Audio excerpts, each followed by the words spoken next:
You're watching News at Prime. Let's get into another discussion now, but it's all part of what the ANC President, Cyril Ramaphosa, has reflected upon tonight, marking 100 days of the Government of National Unity, saying it's time for a reflection. Well, the multi-party grouping was formed after the ANC slumped to just over 40% of the vote nationally during May's elections.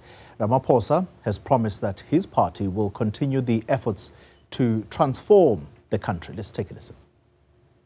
Today, on this day of reflection, we must say that having established the Government of National Unity, we are firm on saying that the ANC will continue to lead the fundamental transformation of our country and society, whether they like it or not. Bayathanda noma bathandi kuzawenzeka. This is what the ANC has committed itself to. And today, as we thank our people, we also want to assure them that the ANC remains committed to ensuring that our manifesto, as adopted by the National Executive Committee and by various structures, the Alliance and all, will be implemented. Yes, we have had, comrades, to acknowledge that the outcome of the 2024 elections was a strategic setback for our movement. Well, we continue our coverage on the ANC's reflection of the 100 days of the Government of National Unity. Let's discuss now. And we're joined by Rise Mzansi's Makashule, Gana. And we also have with us Build One South Africa leader, Mmusi Maimane. To both of you, gentlemen, thank you very much for your time. I have to make a disclaimer that the Build One South Africa movement or party is not part of the GNU, so let's just clarify that. However, Rise Mzansi is part of the Government of National Unity.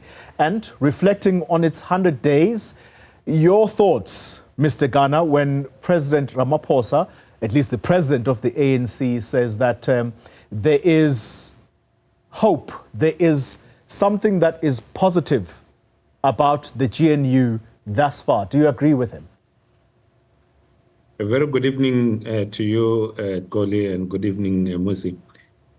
We must accept that there is optimism and hope in the country. You know, after the elections, many people were worried of what's going to happen, and the formation of a government, that there was no bloodshed in the formation of government after the elections, where there was no outright winner. It's something that ourselves, as Rise Mzansi, but as South Africans, we need to look back and say, this transition has been good.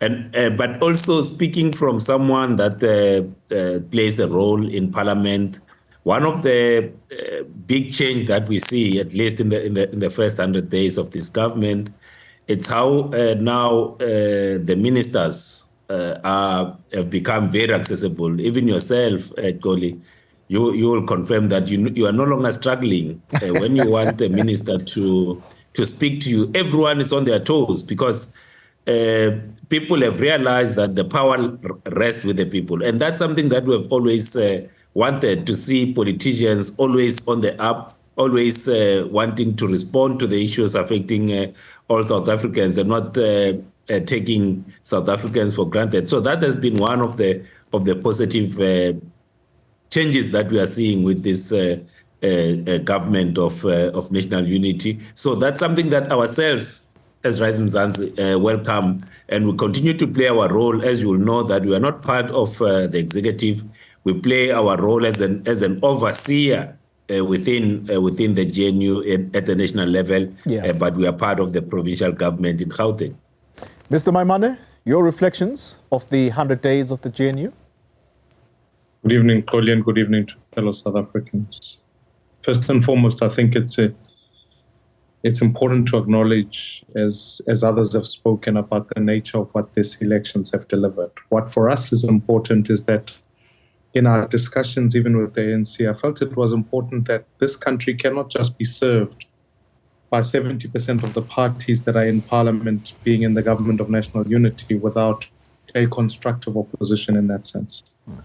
And so Build One South Africa wanted to be always intentional to say, we want to bring the voice of the people so that there's always a counterbalance. Otherwise, you can end up with GNU euphoria without accountability. You can end up with bloated cabinets without anyone standing back to say, how do we ensure that cabinet is managed and the resources of the people are managed properly? You can end up with an economic policy that still delivers high levels of unemployment without someone standing up and saying, perhaps we should consider investing in our townships and ensuring that there's economic activity there. You can.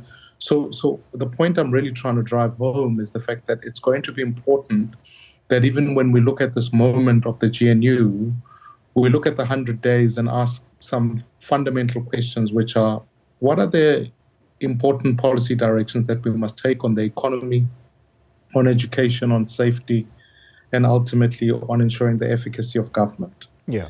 And secondly, that we've seen 100 days, some positive sentiments are starting to emerge, such as market sentiment, the strengthening of currency. How do we deliver those as a dividend that ensures that there's some form of economic growth? Because in the absence of that, I can tell you the greatest threat to the GNU is economic failure that delivers the same outcomes as a sixth administration. Then the people of South Africa will simply opt out of democracy. That is another risk that we've got to look at. And then ultimately, I do think that as Parliament reconfigures itself, as the executive has now been reconfigured, how do we have a better conversation as a country, as a relationship between the very wealthy and the very poor? Because the reason we formed Build One South Africa is because we recognize intrinsically that there are those who are benefiting, who are seeing currency strengthening, etc., who live in one South Africa. Yeah. But there are still too many South Africans who are poor, who for them the GNU hasn't meant much. And that's the struggle we've got to fight for. Yeah. Mr. Gana, the failure of the GNU, once the 5 years is up, if indeed it does hold together up until the 5 years is over, if it fails, what do you think the fate of your party will be? Yes, you may not necessarily serve in the executive that is led by Mr. Ramaphosa, but you are part of the state architecture by virtue of you being in the legislative arm. If it fails, how do you think your party will be reflected upon by voters?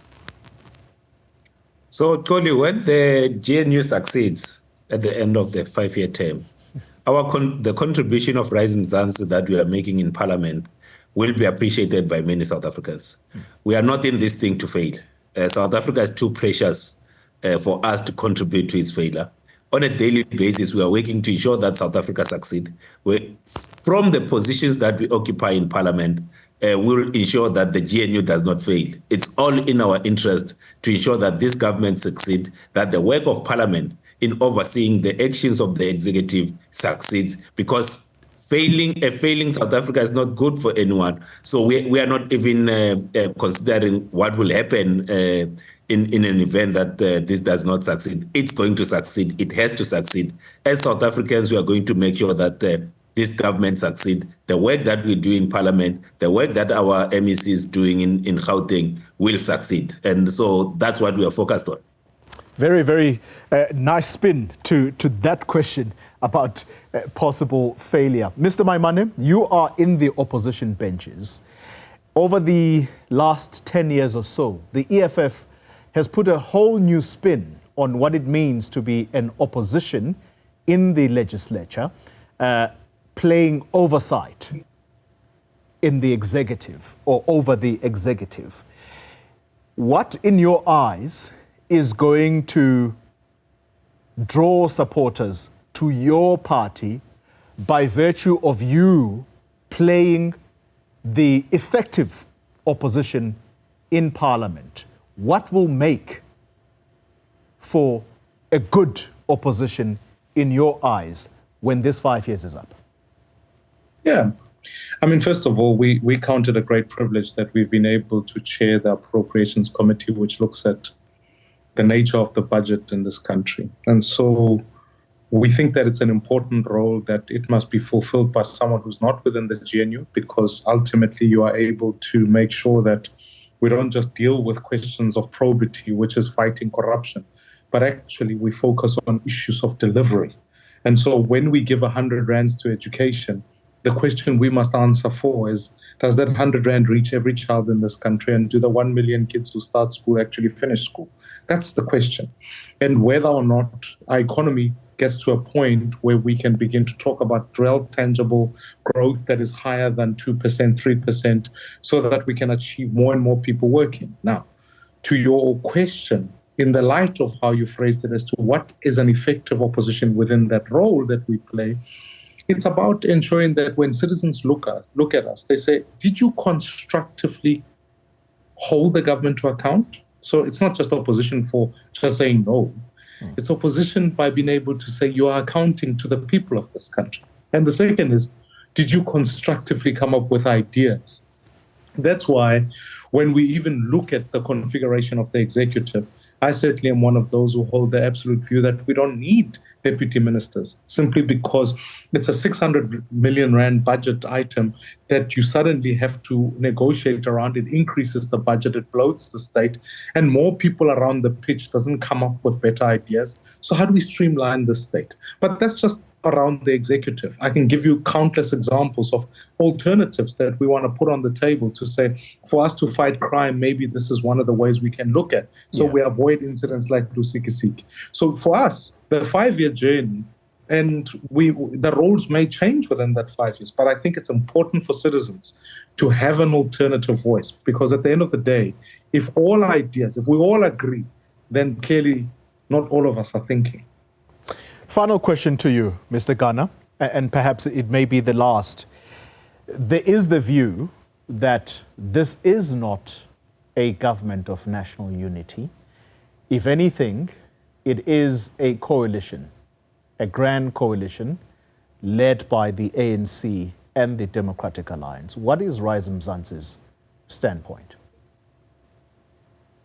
So we have said and will continue to say that from where we are, it's a government of multiple parties and termed the government of national unity.